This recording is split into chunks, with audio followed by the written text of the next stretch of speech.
Стартуваме со најновите информации од Вардарскот и Квишкиот регион, Македонија, светот и спортот. Актуелните настани ќе ги погледнете веднаш по најавите. Останете со нас.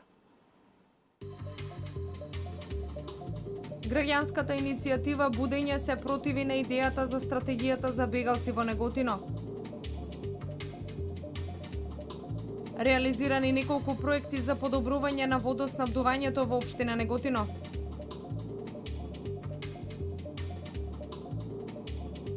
На 10 септември ќе се освети новоизградената црква Свети Кирил и Методи во Велес.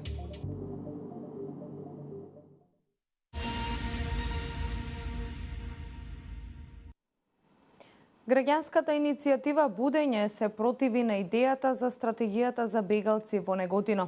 За неполни 2 часа беа собрани околу 250 потписи, а се очекува оваа бројка да биде неколку илјади. Од граѓанската иницијатива Будење иницираат распишување на референдум по однос на ова прашање.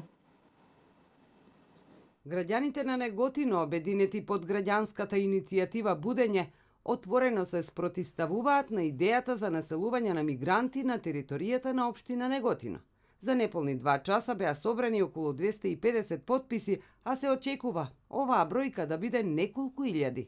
Со тоа, сакаме да ја спречиме одлуката на владата на СДСМ за доселување на мигранти, после што нема ништо да биде исто во Република Македонија, а со тоа и во општина Неготино. Доселувањето на мигрантите, почитувани сограѓани, ќе значи намалување на платите и ефтина работна сила, губење на работни места и нови отпуштања. Наместо трошење на пари за изградба на училишта, градинки, паркови, игралишта, ќе се трошат пари за изградба на станови и куќи за мигранти и пари за кирии. Миланов додава дека доселувањето на мигрантите ќе влијае на намалување на пензиите и социјалната помош, а ќе се зголеми криминалот, со што градовите ќе бидат небезбедни, менување на составот на населението и сликата на градовите. Од граѓанската иницијатива Будење до општина Неготино иницираат распишување на референдум по однос на ова прашање.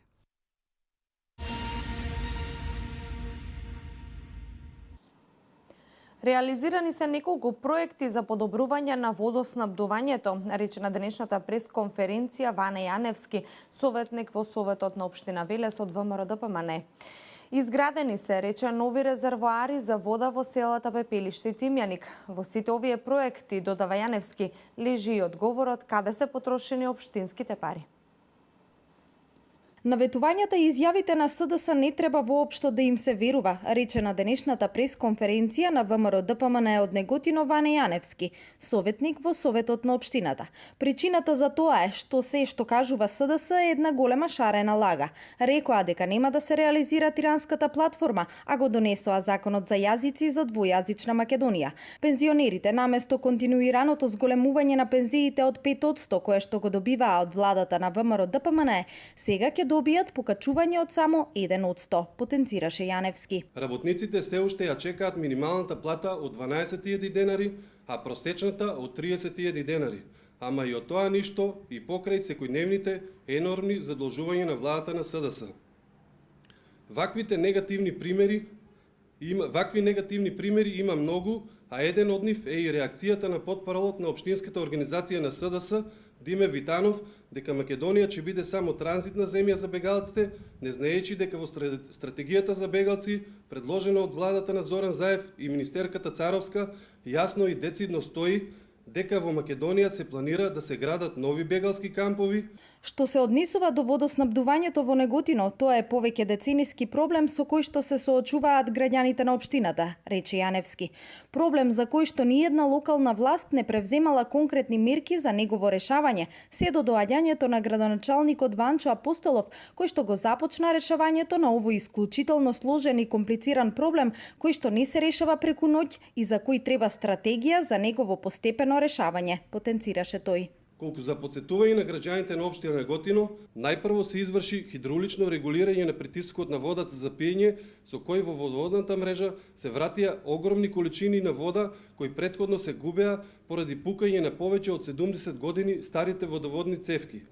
На 10 улици во Неготино се изврши замена на водоводната мрежа со поставување нова, а распишан е и тендер за секундарни приклучување на граѓаните до нивните водомери, за кои тие нема да плаќаат ниту денар, а сите трошоци ќе ги покрива општина Неготино. Изградени се нови резервоари за вода во селата Тимјаник и Пепелиште, при што водата од постоечкиот резервоар во селото Тимјаник е наменета за жителите на ова населено место, а додека новиот резервоар од 500 метри кубни е наменет за високите зони во град Неготино, изјави Јаневски.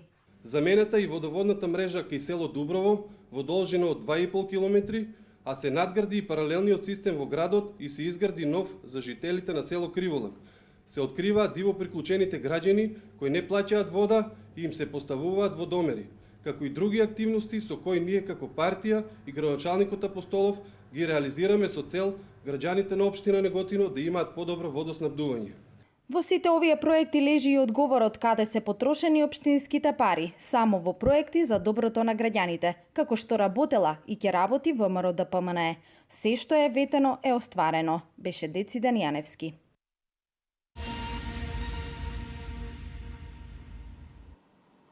Според најновите податоци од Државниот завод за статистика, продажните цени на производителите на индустријски производи во јуни 2017 година останаа непроменети. На месечно ниво се повисоки за 3,2% на годишно ниво. Продажните цени на производителите на индустријски производи во јуни 2017 година вкупно останаа непроменети на месечно ниво, а се повисоки за 3,2% на годишно ниво, објави Државниот завод за статистика. Во јуни 2017, во споредба со мај 2017, продажните цени на производителите на индустријски производи вкупно се пониски во секторот рударство и вадење на камен за 2%, а се повисоки во секторот преработувачка индустрија за 0,2% и во секторот снабдување со електрична енергија, газ, пареа и климатизација за 0,4%.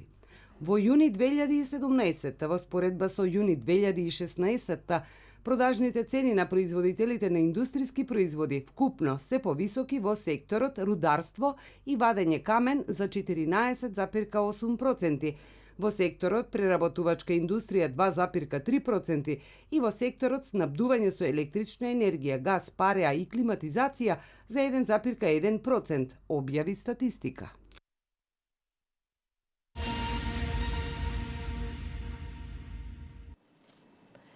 По повод празникот Преображение Христово, денеска во манастирот Свети Ѓорги се отслужи архиерейска божествена литургија, со која чиноначествуваше митрополитот Повардарски господин Агат Ангел со свештенослужители од Повардарската епархија.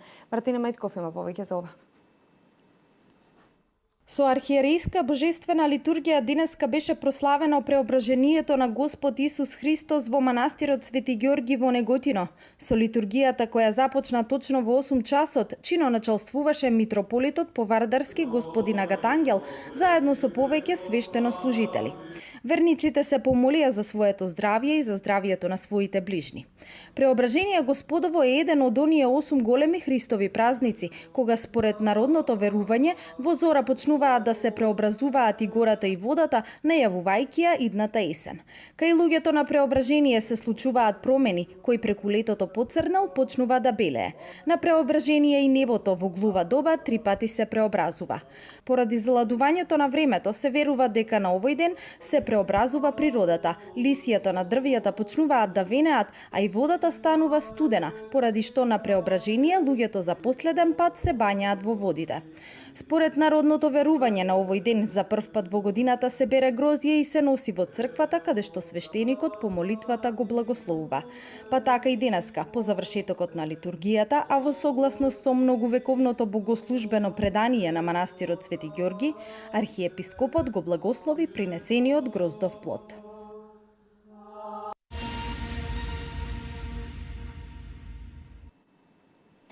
Повардарската епархија информира дека на почетокот на месец септември ќе се освети ново изградената црква Свети Кирил и Методи, која се наоѓа во централното градско подрачје на општина Велес. На 10 септември во недела ќе се освети ново изградената црква Свети Кирил и Методи, објави Повардарската епархија.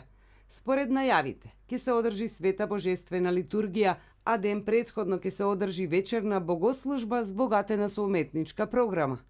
Црквата, која се наоѓа во центарот на градот и е сместена помеѓу Младинскиот парк и гимназијата Кочорацин, започна да се гради во 2006 година и се простира на 500 метри квадратни. Изградена е во византијски стил, еднобродна со кршен камен и со камбанарија која е надвор од објектот. Црквата е дело на архитектот Тодор Паскали.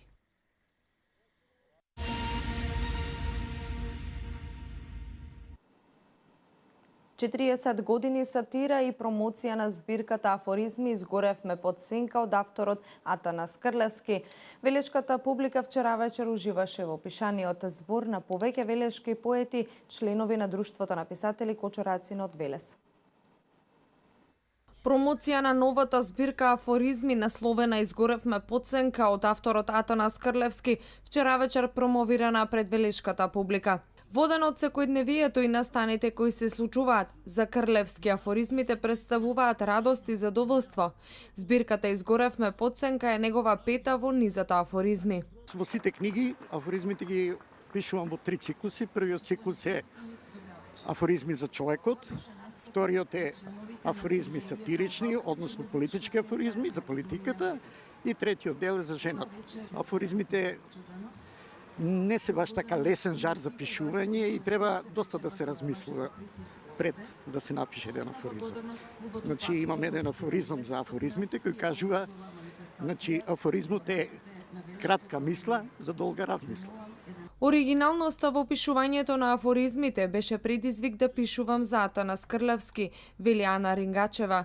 Неговото 40 годишно искуство го пренесува низ афоризмите, а особено ме воодушевува кога од своето лично искуство ќе напише афоризам, а при тоа да се препознаеме сите. Крлевски е препознатлив по своето перо, неговите крлевизми, се, како што напиша во книгата, во последната рецензија за Изгоревме под сенка, од неговиот сој. Значи, тој е човек со една изразита лапидарност, духовитност, со неверојатна леснотија мислите дека ги пишува афоризмите. Тоа се кратки мисли со кои, иако во една елиптична форма, авторот кажува големи вистини. Промоцијата на збирката Афоризми Изгоревме под сенка ја збогатија стиховите на членовите на Друштво на писатели Кочорацин Велес. Овој настане дел од Велешкото културно лето под покровителство на општина Велес.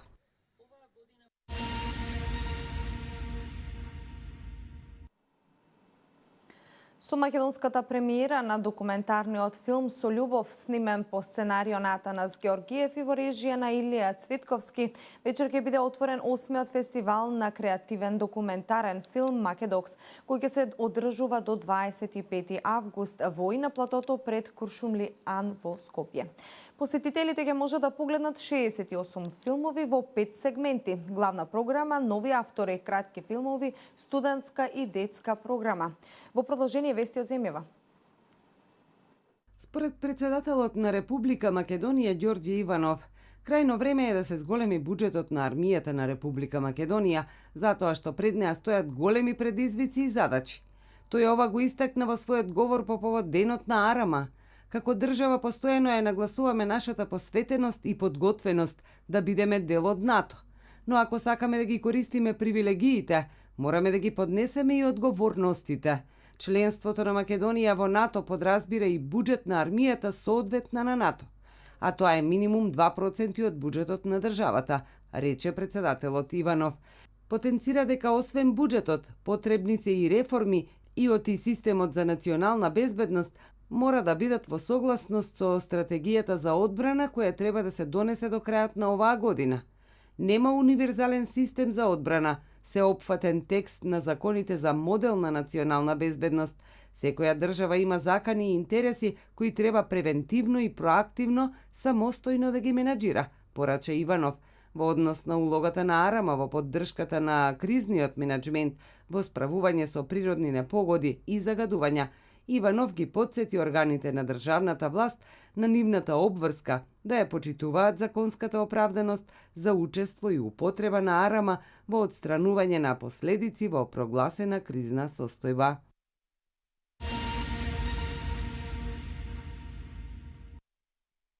Зголемен е бројот на превезени патници за 9,9% во второто тримесечје од 2017 година во однос на истиот период од минатата година, објави Државниот завод за статистика.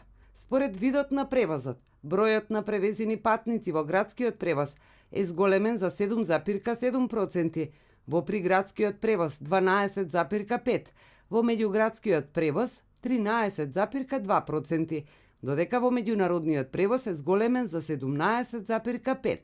Во однос на првото тримесечје од 2017 вкупниот број на превезени патници е зголемен за 6,1%. Според видот на превозот, бројот на превезени патници во градскиот превоз е зголемен за 2%, во приградскиот 9,2%, во меѓуградскиот 22,8%, додека во меѓународниот превоз е зголемен за 11,2%. Во второто тримесечје од 2017 година во однос на истиот период во 2016 вкупниот број на патничките километри во патниот патнички превоз е зголемен за 30,4%. Според видот на превозот, бројот на патнички километри во градскиот превоз е зголемен за 32,8%, во приградскиот 37,2%, во меѓуградскиот 7,7%, додека во меѓународниот превоз е зголемен за 49,8%. Во однос на првото тримесечје од 2017 вкупниот број на патничките километри е зголемен за 13,5%. Според видот на превозот, бројот на патнички километри во градскиот превоз е зголемен за 12%, во приградскиот 12,5%, во меѓуградскиот превоз за 20,6%, додека во меѓународниот превоз е зголемен за 9,9%.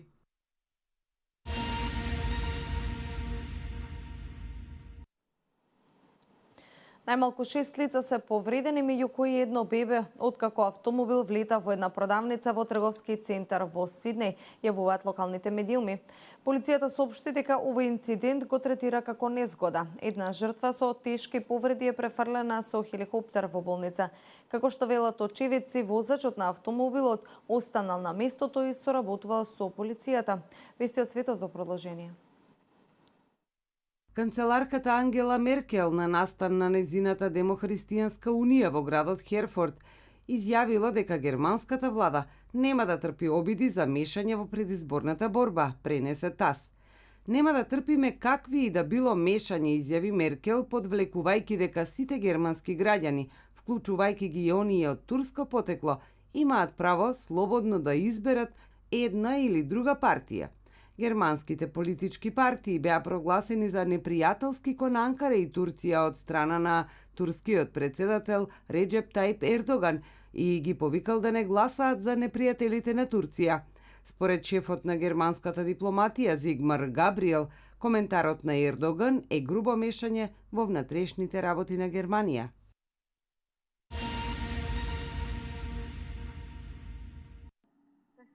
Луиса Ортега, сменетата државна обвинителка на Венецуела, најави дека има доказ дека председателот Николас Мадуро и неговиот потесен круг соработници се вмешани во голем корупцијски скандал во бразилската градежна компанија Одебрехт. Таа на состанокот на државните обвинители на Латинска Америка во Мексико изјавила: "Тие се многу загрижени и уплашени, бидејќи знаат дека имаме детали за нивната соработка, износите и луѓето кои се збогатиле, како и дека со истрагата се опфатени Николас Мадуро и неговиот потесен круг."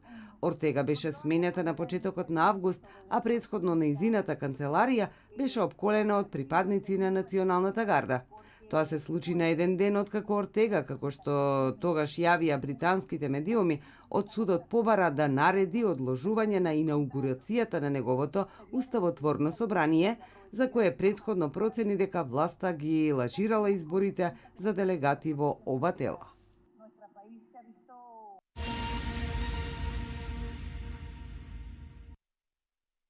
Еден полицаец е загинат и тројца се ранети во престрелки што во текот на ноќта се случиле во два града во американската сојузна држава Флорида. Полицајците реагирале на сомнение за шверц со наркотици и информација за обид за самоубиство, пренесуваат американските медиуми.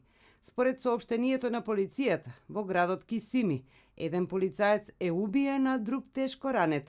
Тие проверувале осомничени за шверц со дрога во проблематичниот реон на градот, кога против нив бил отворен оган. Уапсени се тројца осомничени за пукањето. Во Джексонвил пак двајца полицајци настрадале откако подобиен сигнал. Отишле во стан за да проверат дали навистина имало обид за самоубиство. Имало и предпоставка дека други три лица во куќата се наоѓаат во опасност. Полицајците слушнале истрели и помислиле дека внатре е лицето кое пукало, па од тие причини се доближиле до куќата. Тогаш осомничениот излегол од куќата и отворил оган кон нив. Тој бил убиен во престрелката што следела со полицијата. Другите три лица во куќата не биле повредени.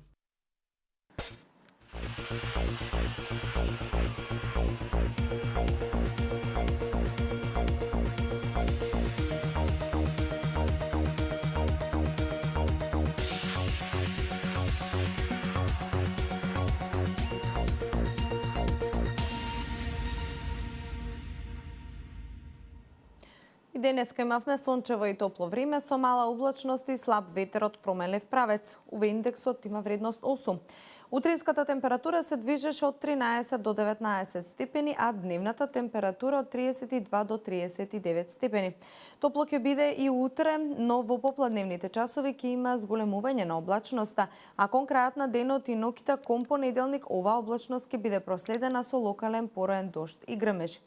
Позначителна промена на времето се очекува во понеделник, кога ќе преовладува променливо облачно време, ветровито и свежо со локални врнежи од дожд и грмежи. Во западните делови на некои места можни се и поинтензивни врнежи. На повеќе места ќе дува засилен северен ветер, а особено попладне ќе предизвика значително опаѓање на температурата за околу 10 степени, која ќе биде во интервал од 20 до 29 степени. Метеоинформациите се последни во ова издание на Дневникот. Јас ви благодарам за вниманието и понатаму следете програмата на К1 телевизија.